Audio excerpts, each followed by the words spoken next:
Welcome to the Big Fat Gay Podcast, where we like to talk about the things that are weighing on our minds. My name is Michael. I am a chaser, and today I am a grateful weekend boy. It has been the longest fucking week I have had in a long, long time, and I need a Saturday. I need it. Give me that Saturday. Give me that movie night. Give me that date night. Whatever, please. Just take it in. Don looks so scared right now. I'm terrified. Hi, my name's Don Marshall. I'm a big chubby guy living in sunny Hollywood, and today I am a please don't let Michael hurt us in search of relaxation guy. I make no promises. He has a slightly crazy look in his eyes this morning.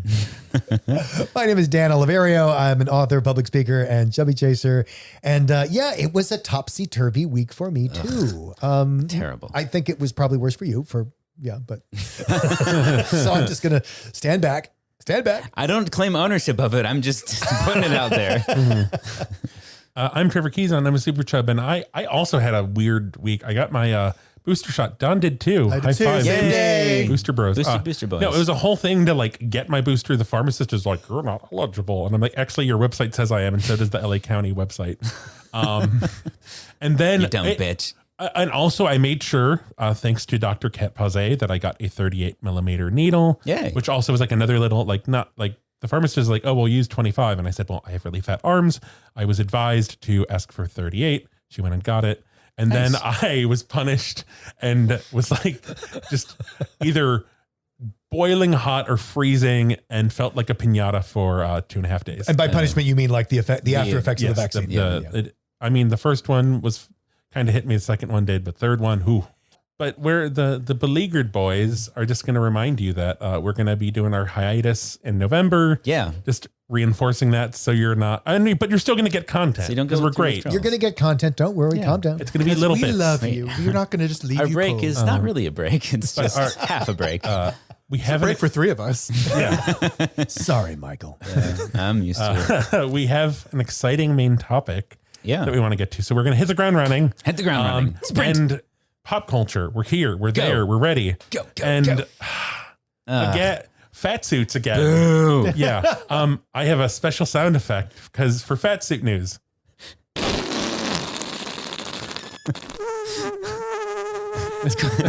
It's quality stuff, Trevor.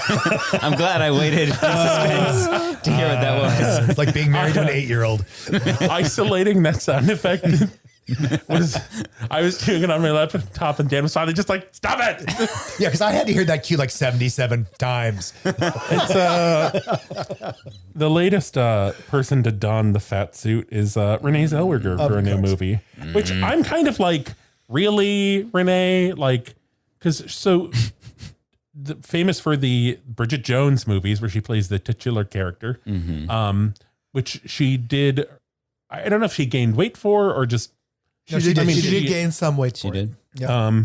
But like and she got a lot of criticism for her appearance in that movie. So like, there's a picture of her in this article from Page 6 talking about her putting on the fat suit, where it is someone holding the fat suit and walking with it, and it looks like they're like taking out the trash, like the way they're She's holding it it at away. arm's length, like away from her face. Wearing Well, it is a fat mask. Well, the other thing that I thought was interesting about this is, sometimes, like Don, last time we talked about fat suits, we had this thing about, does the actor have the responsibility to turn down the work? Mm-hmm. And, in this case, it doesn't apply because she cast herself in this role. It is her production company that is doing the piece. Oh. So it's not that she would have had to turn down. The only way she decided to do the fat suit instead of gaining and losing weight, where she could have decided to not do the role. She just wants some of that sweet Charlize Theron serial killer monster action. Oh God. The project is it's an NBC crime series called The Thing About Pam, where it's a true crime story. Does that sound really white to you? It sounds really white. But yeah, we got a new sound. That's the silver lining out of this, apparently. Michael? I was thrilled with it. I apparently I hyped it a little too much. Now, this is the part that I really like. Yes, it's when it squeaks and then trails away. I imagine that it's a fat suit, like we puncture it and then it starts flying around the room with the person still in it. Yeah. Renee that I Zellweger can just see. screaming as she flies everywhere. Well, because the person wearing it is so thin and so light, they actually fly away when the fat suit is punctured. See, with Renee Zellweger, I do have to bring up though, it's like this is a woman who knows what it's like to be attacked for being fat publicly. Mm-hmm. Like after the Of course Bridget not. She Jones didn't want to Diary, do that again. after the Bridget Jones Diary, she became like the butt of so many of Hollywood's fat jokes. well, hence the fat suit, Don. She won't go through it She should again. know better. She won't stand for that. Anyway, Yeah. get better. Get better, people. But I don't know, more I guess tangentially related through body image, movie bodies. There was a piece in GQ about the upcoming Eternal star. Kumail Nanjiani, Yes, I think. Kumail Nanjiani, talking about kind of the what he went through in his physical transformation for this movie, which he chose to do on his own. Okay. There's actually a point in the article where he's talking about kind of seeing the director on set after going through this transformation and like her reaction. And she talks about being like wanting to make sure that he didn't feel like she expected this of him. Interesting. I think that's one of the benefits of having a woman director. Yeah. Because I can totally see a man director, especially talking to a male actor, going like, "Oh, thank God you did that." Jesus. And it's just really great. And there's been a lot of different versions of kind of this piece of interviews with him talking about the transformation and his confronting his own body image issues and then still kind of having different body image issues after this transformation. Well, and talking about, and we've talked about this too, about, you know, how you're treated, the after he gets all buff, how people start treating him differently. He's also a very interesting choice because no one ever commented on his body in any way. Right. Like whether he was fat or thin or athletic, nobody thought about his body at any point. And then suddenly the entire world was looking at his body. He was the jokes are being made about his body on late night talk shows. Oh, really? Yeah. Like Seth Meyer and Jimmy Kimmel and all those folks. I did not know that. I wonder if he knew that. I mean, they weren't negative, but like it was always like, you know, and it's so weird that now this guy's super hot. You know, isn't Now that he is. bizarre? Yeah. Now he's really attractive. And it's sort of they were uncomfortable. commenting on the transformation. They're commenting on the transformation. Oh, okay. Not that he was untransformed. Okay. Yeah. Yeah. And there's a point where he's talking about like almost real, because like, you know, he's gone through this transformation and now everyone's looking at him. And he talks about almost feeling like a young woman who's, you know, suddenly blossomed. And it's the thing where it's like, but everyone's like looking at you in this kind of lecherous way. And then also like people now being intimidated by you and relating to you in this way of like, I'm going to fight you. You know, I hear this in a way, I hear this a lot in my seminars from fat guys at events, because a lot of fat people go through their life not being sexual. And then they go to a Chub Chaser event and all of a sudden they go from, you know, as I say, 0 to hero. They become the dish of the day and they have no coping skills for this because they've spent the last, you know, 20, 30 years of their lives not being sexual or even hiding from people's assumptions about their sexuality. Yeah, that's got to be. I'd even take it a step farther and be like, you know, when someone's coming on to you, if they have ulterior motives. Right. You couldn't possibly really be interested Exactly. in me. Yeah. So if Kumail could hear our Fat Watch, maybe this would be helpful. Yes. Ready? Let's do it. It's the breeze that I always imagine that feeling of soaring over California when it takes flight. And the you feel spritzing of orange the air in your scent hair. in the air. I'm always thinking Stormwatch on the Weather Channel. It's not Stormwatch, Dawn. It's transcended that now. It's transcended. It's Fat Watch. It's the wind beneath your wings, Trevor. Fat Watch beneath your wings. Everything's fat again. 2021. Our Fat Watch this week is it's a piece from HuffPost Personal, and it's a essay, and the title is "I'm a Fat Woman.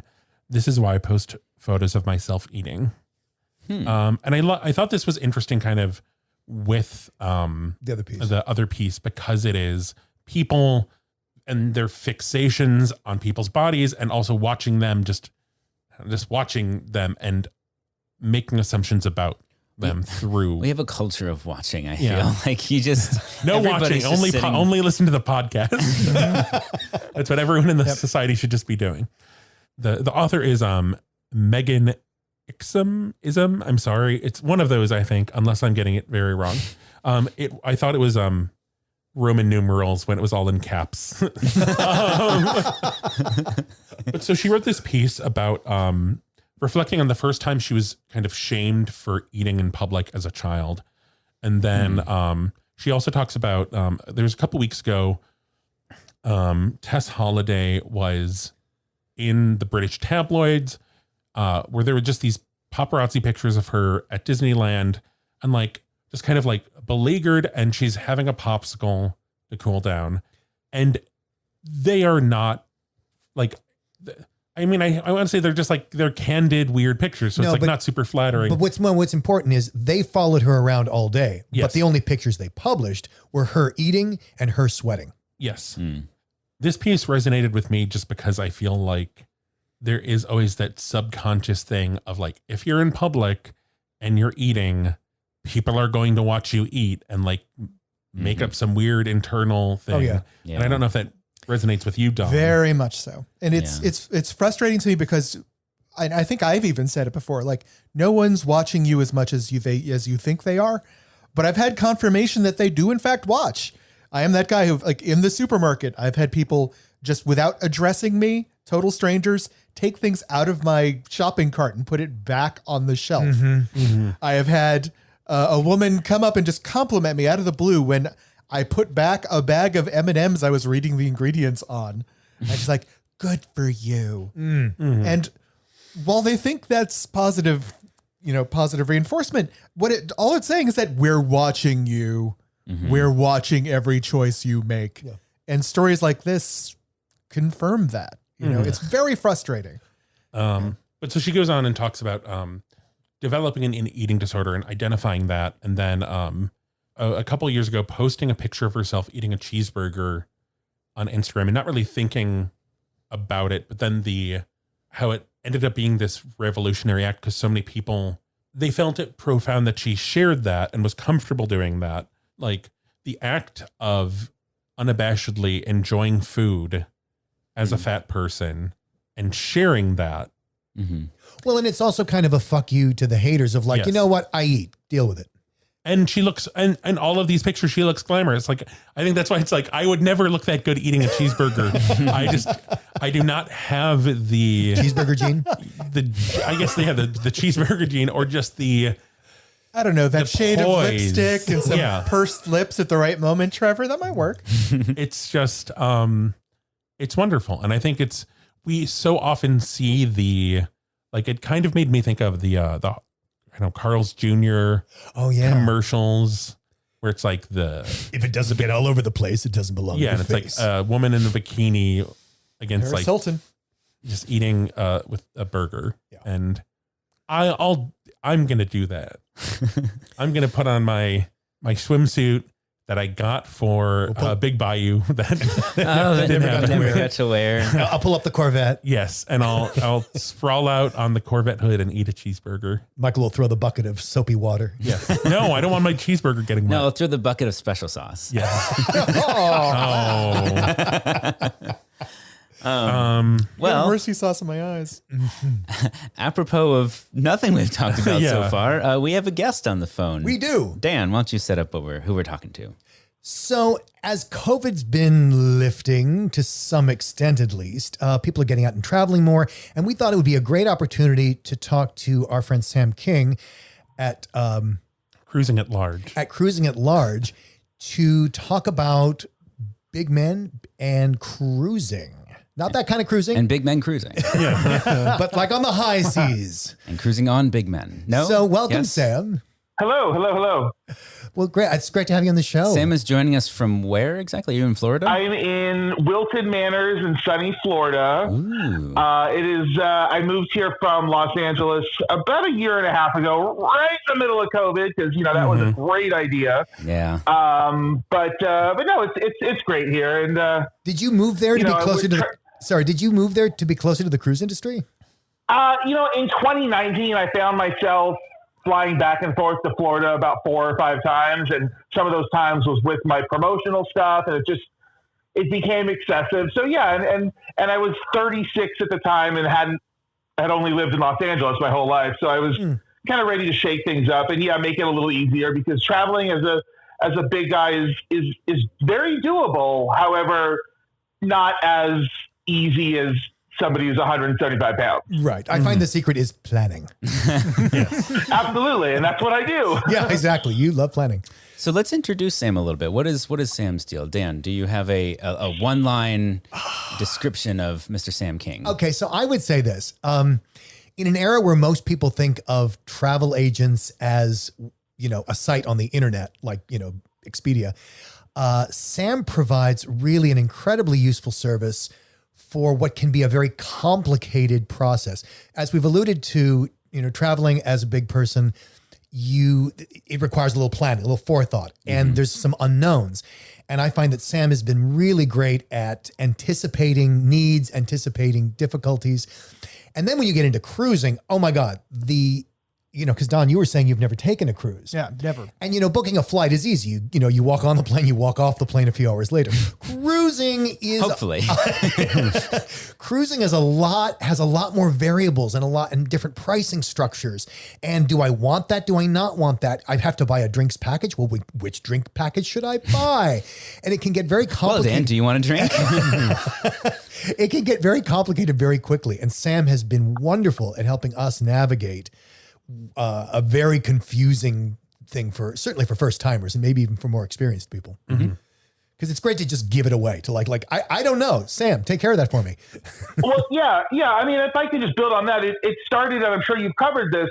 I would go to these chub and chaser events that were lovely, either weekend or week-long pool parties and get to know you type things. And you get to talking to people, you make friends. That's what these events are all about. And year after year after year, I would talk about my travels, and people, some more bluntly than others, would say, how do you go to Europe? You're very large. How do Southwest Airlines doesn't fly there, or how, or a wide variety of questions, and just that kept repeating over year after year. And then I finally said, why don't I do this for a living? Essentially, why don't I help these people that think either as I can only drive to places, I can only take Southwest to places, I certainly can't go international, I can't go here, all these negative assumptions, a lot of them about air, but some of them about cruising and just big guys, and even not tremendously big guys, thinking they can't do things, which frustrated me immensely. So in 2018, I did found Travel at Large, which is the travel agent company. And as Dan said, the internet, a lot of people came at me saying, this isn't 1983. What are you doing? What we're seeing in not just with big guys, but with I forget the letter of the generation that's, under 25 right now, is they're very busy. They have side gigs, they have up gigs, down gigs, left gigs, right gigs, in and out gigs. They don't want to go on Expedia or Google or spend an hour or two finding. They don't want to do the homework because they're very busy with 18 jobs, and that's fine. And that's where I come in, and I just choose to I'd like to help the big guys, because I feel there's the biggest amount of misinformation with these big guys. And I'm sure you've covered it on the podcast, just basic things like Southwest Airlines policies. That's still not widely known. You're right. Yeah. And this is I just want to help folks, because we would go to these events. Dan and Trevor have been there in Vegas or in New Orleans, and these guys had driven across 10 states to be there because they just think they can't fly, period. And I said, that's ridiculous, honey. No. How much did you spend on gas and hotels along the way? And where are you parking your car? And geez, no. Yeah. Let's make this work. I think my favorite story of how Sam has helped us out is So we're gonna, we took this cruise. Gosh, I guess that was 2020. Yeah. 14 years ago.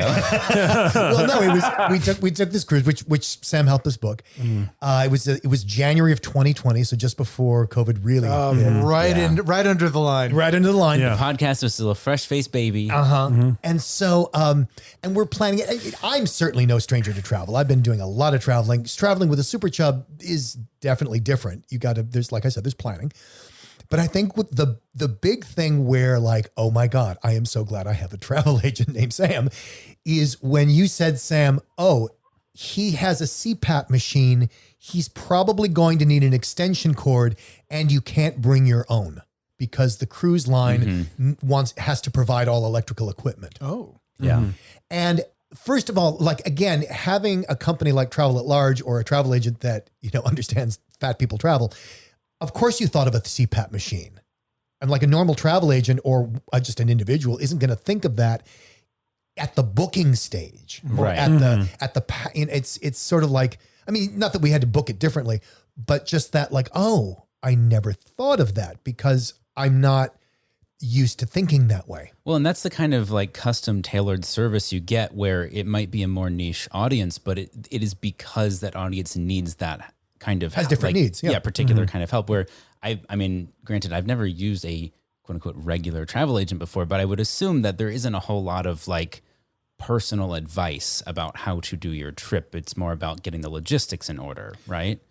Well, it's everything and anything. I there's so many travel agents still out there, believe it or not. And I found in my, I've only been doing this about a little over 3 years, but the successful ones have found their niches, and it's always the easiest to find a niche that you can identify with. And I'm a super chub, and it's very easy. And I'm very blunt with some of my customers, especially when they're somewhat similar size to me. I'll one of my first questions out the gate is height, weight, waist size, pant size, shirt size, and I'll give them mine to make them feel better. But that's the thing is I want to make sure that on your cruise, on your flight, on everything, we're not going to hit a snag because nobody likes a snag. So you're right. It is completely about the custom tailoring. Now, if someone came to me saying, I'm looking for a left-handed Dungeons and Dragons themed bus trip across northern Canada, I'd say, you know what? I don't know that I can relate to that. that sounds amazing. Don's into this. But I will do the homework for you. I will try. It's just not your expertise. Yeah. I may refer you to somebody who hits one of those pegs. I'm none of them.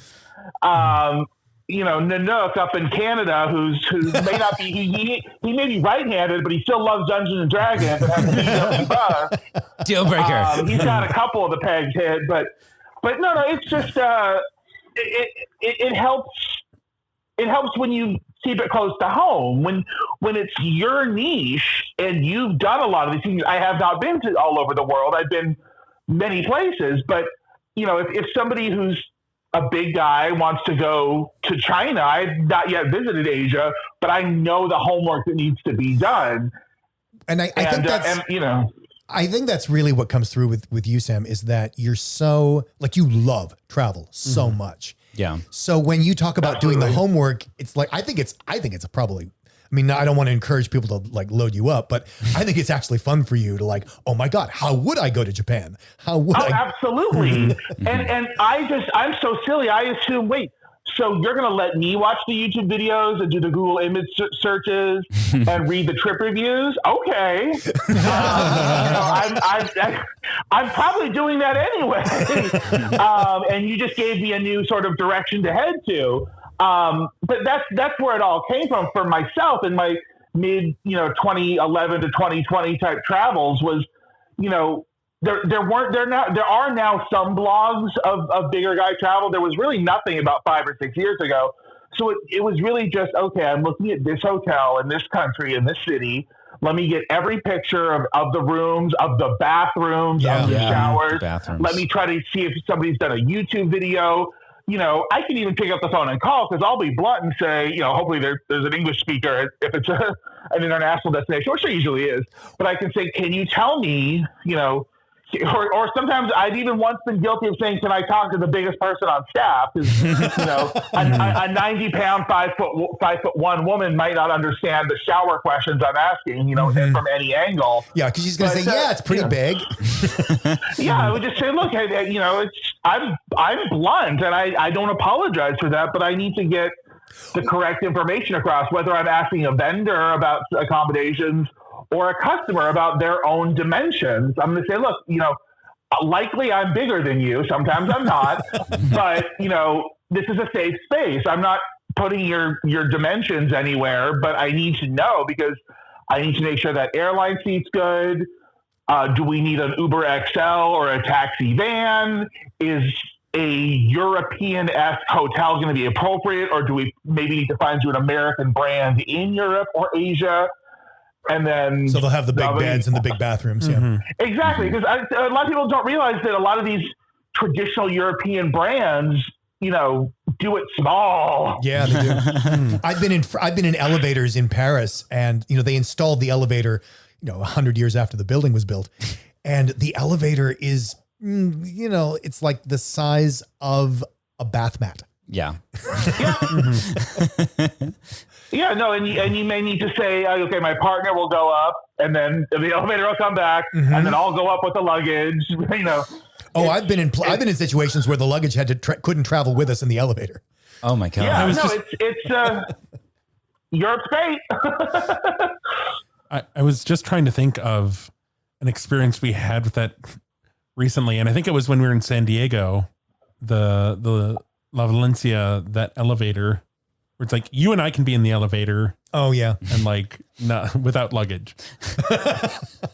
There's an elevator. I stay at the Found Hotel in Boston when I'm out there working, which is fine for if you just need to show up somewhere to sleep and then leave for the rest of the day, it's fine. But the elevator there is, I have to turn sideways, and I'm by most accounts a completely average sized person, but just to shimmy into the elevator. Well, that's something COVID taught all of us, was a little bit of patience with elevators. Because even if it's a huge elevator, if it's only appropriate for 2, 4, 6 people to go in, either there's a sign or there's not. We've kind of, as a community, learned, okay, we can wait for the next one. There will be a next one. There will always be a next elevator. And that's what I tell my cruisers on the first day, because when you first get on a cruise ship, a lot of the people have no idea where they're going. People have carry-on luggage with them. The crew is using elevators to deliver checked baggage. So I tell everyone who's a first-time cruiser, even if it's a second or third time, look, you got to have patience on the first day. Just wait for the next elevator. Sometimes just get in an elevator, whether it's going down, you'll eventually go up. Just relax. It's not going to be like this every day. It's just the first few hours of the first day. Yeah. When people have no idea where they're going, and the brains are not, sometimes still on the pier a little bit. And I think cruises have that demand first and foremost because even people who travel a lot, probably don't travel cruises more than airplanes, or it's not your top thing. Which leads into my question. So why cruises? I associate cruises with tiny quarters and a toilet that's crammed in so close to the sink that I'll probably never be able to fix. It's not something that would have occurred to me as something to look at for a vacation for myself. So it's very, there's a couple fun ways to head that off. I mean, I know Dan had mentioned in our talkings a couple days ago, the Love Boat, which I actually watched the entire series for the first time during COVID to kind of satisfy the cruising that I wasn't getting. And some of it they get it right. Some of it is just very dated, and some of it is just, no, that can't ever happen. But cruising, it'll give me unrealistic expectations. If Charo isn't on that boat, I'm going to be disappointed. No. I'll be your Julie McCoy all day long. But cruising is really just probably the widest net you can cast for satisfaction. And what that means is the percentage of people that have cruised and said this is 100% not for me is so low that it's almost non-recognizable. Now, you can easily take the wrong cruise and think the whole industry is not for you, and then realize a little later on, oh, I just picked the wrong cruise. And I love to come in there and match the right cruises with the right people. I'm not to toot my own horn. I'm very good at that. Because there's so many different kinds. Yeah, right? and I think it's cruise line. It's time of year. It's length of cruise. Well, and you even know the departure port. You even know the ships. Like you even know, like, no, that's not a good ship. You should take this ship.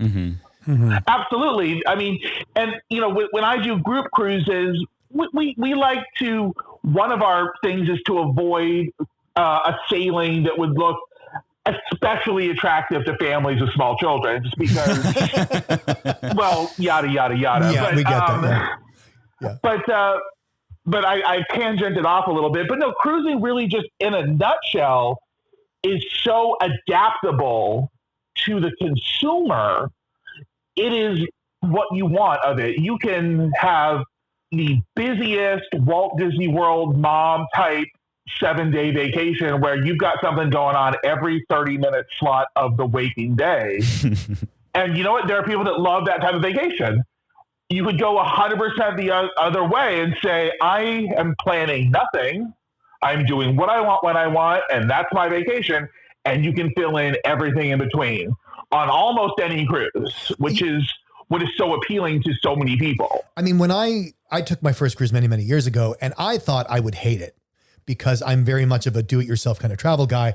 And a cruise, I mean, the stereotype of a cruise, and Sam, as he says, it's quite diverse, so it doesn't have to be this way. But the stereotype of a cruise is that everything is prepackaged and like shoved at you. Mm-hmm. And it's like you signed up for it and now it's yours and take it or leave it. Mm-hmm. And it is so not that. But so I was but even in my hesitation of like, I don't want this, we were able to find a Mediterranean cruise. Like one of my things about being on a cruise ship is I don't want to go to Europe and be with a boatload of Americans.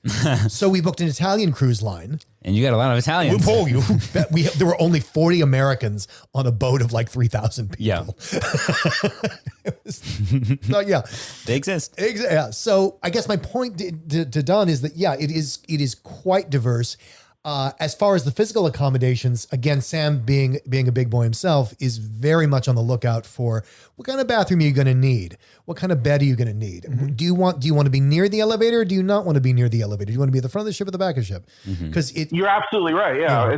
It's so important. And even, things that there are certain cruise lines that keep older ships around. Granted, they refurbish them up and down all the time, but are you going on a ship that was built maybe late 90s versus 2010, because rooms have gotten bigger as people have gotten bigger, but it just, whereas it's just not even as easy enough as saying, well, Trevor's always going to need an accessible room with the accessible bathroom. It may be the fact, well, if Trevor's on a ship that's more than 5 or 6 years old, yeah, we got to go accessible. But if it's a brand new ship where they've tweaked some corners and edges and just evolved it, if there's no accessible rooms available on this brand new ship, can Trevor still go? Actually, yeah, I think we can make that work. And I should also say that, in the cruise that we were last on with you, it was a group cruise, and one of the members of our group was in a scooter. And so there's a scooter in the room, and there's a scooter coming down the gangway, and there's so it's pretty accessible. Oh, absolutely. And yeah, the cruise line, most cruise lines use sort of a quasi-internal third party for their scooters, but it was this guest, I believe, this guest used it once with us. He had a little leg or ankle situation that time, and he said it was very easy. I believe they brought him onto the ship on one scooter, and then his scooter for the entire cruise was waiting outside their room, and then you just did a switch off. And then we actually, funny enough, the year before that, had a different guest with a scooter who realized this ship isn't as big as I thought it would be. And I believe he kind of abandoned the scooter after the first day, just left it in the hall or in his room or something. Because that's just yet another thing that I like to look at is, well, some of these ships are as much as 3 times the square footage or cubic footage as each other. So, again, it's finding the perfect cruise for the perfect person. If we get you the wrong room location on a mega ship with 6,000 passengers, you're going to be doing probably 2 to 3 times the walking as you do at home. And is that going to be okay for your vacation? Maybe we look at a smaller ship with a much more logical room location choice. I mean, that's something that came up with anything in between. That came up with our cruise with Trevor. Oh yeah. I don't know, surprised, but also not. And then I remember being like, oh, like I'm not going to be doing Pilates, and I was like worried about my body and stuff. But like I did more, I think, like walking and like got more of a workout than I would have if I had been at home. But like, I don't know, in a good way, just because especially like the days where like back to back at sea. Yeah. I felt like that kind of prepared me for our excursions. So one thing that I thought was really surprising, because I hadn't gone on any cruises, and then my ex and I actually went on 3 or 4 or 5 cruises, something like that.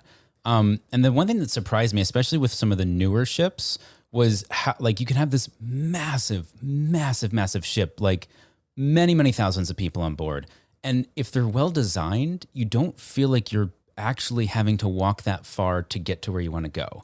Like if the design, absolutely, it really comes down to your room location. I know certain lines are very similar as far as they may have a dozen different classes of ships, but typically dining room to the back, gym theater to the front, et cetera. So if you're not a gym person every day, and you're only going to go to the theater once or twice on the cruise, yet you're going to the dining venue 2 to 3 times a day, we'll get you towards those rear elevators, which are more towards the center than the front.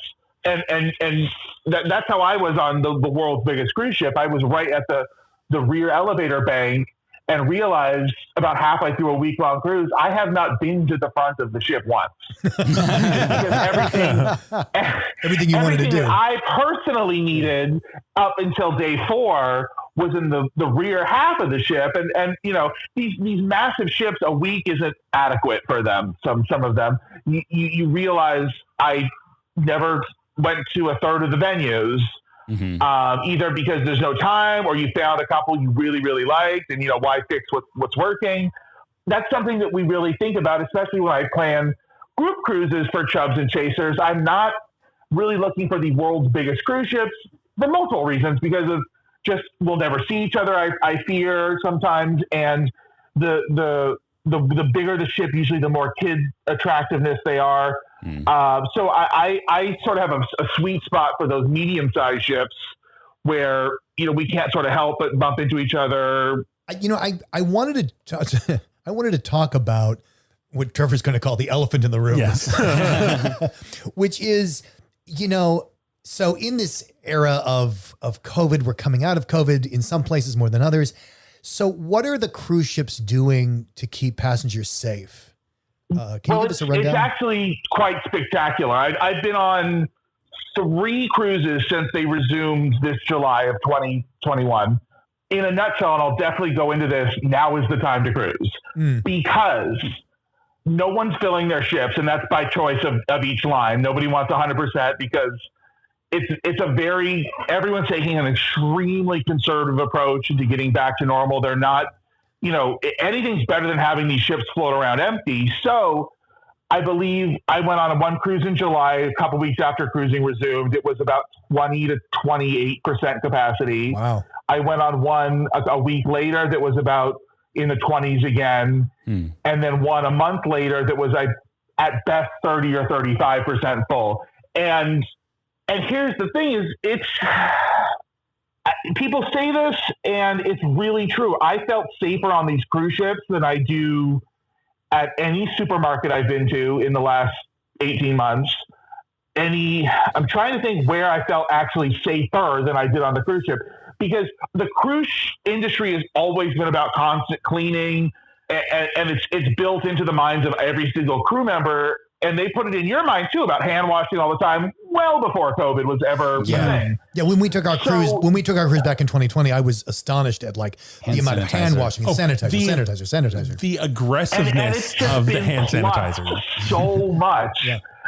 In addition, there was politics aside, when cruising just started up again in July of 2021, there was different lines were making different choices based on different state governments about. Yeah. How did that shake out? It's now vax only cruising, as long as you're of age to get a vaccination. We also need to, as of right now for 2021, provide a negative COVID test taken less than or up to 2 days prior to your cruise. And then the children that are under 12 need to be tested again at the terminal Oh, wow. And again, during the cruise. Mm-hmm. So there's, again, I know of nothing on land That's that that is thorough. stricter. Yeah. Yeah. Yeah. Well, as one of the least experienced travelers in the room, as a big guy, if I was going to plan a trip, what are the questions I should be asking myself? Like, I'm a big ancient Greece enthusiast. I love the Acropolis. I would love to see Athens. You know. Okay, that's perfect, because Greece people, I tell them, look, Greece is amazing. It's, you know, by land it is super educational, but I would personally suggest balancing the, you know, study hall land version with a little bit of, you know, half and half with maybe an Aegean cruise, because those waters are amazing. Those Greek waters are just tremendous. And if you could do something like 10 days, I'd say 5 on land, 5 at sea, because there's a lot of amazing Greek islands. No, I don't think that's a secret to anyone. But I know when I was younger, I did do Greece with my parents, and the first half, you know, on the tour bus, you know, was very educational.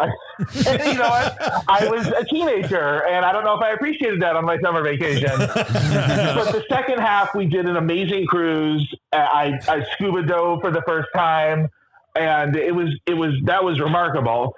So that's what I've actually had a couple of Greece inquiries in the past few months, and I've said, try to break it up, land and sea. They have some of the most amazing cruising right out of Athens. So that's where I would start. And obviously, if you want to do one and not the other, we can work with that. You know, there's time variables. There's, you know, do you want to be on a structured bus tour for, you know, with the same people for 5 days straight going around Greece? Do you want to do your own thing? I have the questions. I'm not. There's just so much to do, especially with something as deep as Greece. It's, you know, it's one of the oldest countries. So there's so much there. Well, and I think too, the thing to pitch in here is, you know, because Sam is going to tailor this to you, which means he's going to ask you a lot of questions. But then also, you know, because sometimes you don't have the answer. Like, I don't know if I want that or that. I've never done either one. But I think a way to think about this is, you know, when you come to someone like Sam, a travel agent, is if I think, and back me up if, or, you know, adjust me if I'm wrong, Sam, but, you know, if you communicate how you want to experience stuff, like, what is it? Do you want to be unharried? Do you want to see everything? Do you want to, like, how do you want to feel on the trip? I think a good travel. Exactly. And I think one of my questions would definitely be, tell me about a somewhat recent great trip. Yeah. And tell me about a somewhat recent not great trip. So even if maybe you don't see it as clearly, I can try to pick out, okay, this is actually what you like and don't like based on what was the best trip of the last decade and your worst trip of the last decade. Because some people just don't self-dissect like that. Mm-hmm. Mm-hmm. And I would say for cruising, because there are just so many options you're presented with, from, you know, putting down your deposit to boarding the ship, there is just this gauntlet of choices to make that can feel like you're in a blizzard. And it's great. Absolutely. It's great because it's all customizable, but, you know, when you don't know the answers and because you've never done it before, having someone to do it with is amazing. Mm-hmm. Nice. Cool. Well, Sam, if people want to get in touch with you about maybe doing their next cruise, where can they find you? My travel agent site is travelatlarge.net. And then if you are a chub or a gay guy that is a chaser, you know, likes chubs, or a chub for chub, you want to do a little community event at sea, definitely check out cruisingatlarge.com. We do, once we fully get out of COVID, we hope to do 3 to 4 group cruises a year, usually out of Florida. Although we had an awesome Alaska cruise plan. COVID had other opinions on that. We're going to try to go back to Alaska in 2023. Nice. And then maybe even get as crazy as Europe that year or the next year too. It just depends on what people want. And I'm completely open to everything. Yeah. We have a cruise coming up that I have my fingers crossed. I'm ready. I want to get on a boat again. Yeah. I want to feel the ocean. The breeze. The King of the world. Yeah. I'm flying, Jack. And that's coming up for us in January, right? Yes. Yeah. Oh, fun. Nice. And Nice. it's funny when you said you didn't like educational tours. I remember when we did the chocolate Oh yeah. And Sam was on the fence about it. He's like, it's not going to be too educational, is it? Well, it was really fun. The first half was learning about the trees, which I was a little less exciting, but then you get to sit down and make chocolate and then have a lunch and then eat the chocolate you made. And that I still talk about that because that was so much fun. I made chocolate. And then I ate it. I think it was the chocolate I made that I ate. I don't know. I think they gave us better chocolate. I'll share the pictures of Sam making chocolate. Toblerone on my chocolate. Okay, hold on. So Michael is trying to tell me something. I was asking if there was a tip, so if we could. The tip is go on a cruise. Expand your horizons. Cruisingatlarge.com. Is it .com or .net? No, cruisingatlarge.com. And if you want just generic travel help, the whole mothership is travelatlarge.net. Oh, okay. That's the tip. That's the tip. Yeah. Would you like to stick around and play a little game with us? I love games. Cool. Yay! I did not bring my 20-sided die, though. We'll just trust that you roll what you roll. All right. good. So we have a bit. This is our little game at the end. Today's bit is about boats. I like to keep things thematic. So what we're talking about today is naming guidelines for ships. All right. Now, anyone who's kind of gone around harbors and looked at the names of ships know they can be a little racy or strange or irreverent. But when I went out, I discovered there are actually only 2 actual rules about ship naming. The first one is that they may not contain or be phonetically identical to obscene, indecent, or profane language, or to racial or ethnic epithets. So the SS Slutbanger is probably not in there, but but you could do something that But the Slutania is right on there. Slutania would be okay. Well, what if my family maiden name is Slutbanger? Yeah. You could probably make an argument. Don't However, be prejudiced. there is a second rule. There is a second ban, something else you cannot name your ship. All right.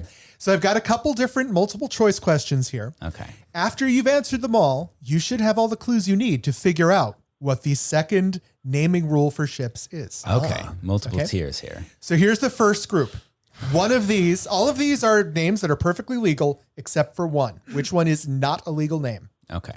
1, the peasant's tanker. Okay. 2, the farmer's floating tractor. 3, police's boat. Or 4, president's yacht. I think it's the tractor, maybe. I think 3, police's boat. Wait, this is the one that's not allowed. Which one is not allowed? I'm going to go with police's boat. Yeah, I think you we can't got call 2 yourself police's the police. boat and You one. know, I'm going to go president because I think there's something with the president that Okay. True. You got the 1 Air for Force president. One. I don't know. 1 for president, 1 for tractor, 1 for police, 2 for police's boat. The correct answer is the police's boat. Haha. But we won't know why yet because We we're don't know still why. leading up to why. Here's the next grouping of 4. One of these is not an acceptable name. 1, the RESPECT, But you have to sing it every time. memories, help, Oh. or like a virgin. Help. Yeah, it's It's got to be help. It's gotta be Wait, help. no, you don't know. I want to be different. I'm going with the RESPECT Sam. because I think there's something with an R. Sam, no. Don't do it. That's always my tactic and I always lose. well, because police has an R. The correct No, answer I is think there's something with starting with a letter with an R period because I keep thinking RMS Titanic. I don't know. I'm going to be different. I'm going with respect. all right. We got 1 for respect. We got 3 for help. The correct answer, I'm sorry, Sam. It is in fact help. All That was a good justification, though. I was buying into that. right. Here's our Can the next last grouping. round be worth 3 times the points? So We got 2 it more makes all the groupings. previous rounds useless. We got like 2 more Quidditch. groupings. You can do this. All right. The next group, the lust boat, on fire, do me in the aft hole, Okay. or floating seaman. I'm going to On say fire. on fire. Oh. I think How is just semen safety spelled? SEAMEN. Oh. related. Yeah, I on fire. Fire. I think safety Fire. related. A fire. Interesting. Dan, you with fire? Or are you going to I mean, it's got to be fire, but I'm trying to think like who the hell would Like, our boat is on fire. We better write that on the side. It is a little like I really. can see someone doing that. Hey, everybody, if you can read this, then we're on fire. The correct answer is yes, on fire. All right, last grouping. Okay. Which of these ship names is not an acceptable name?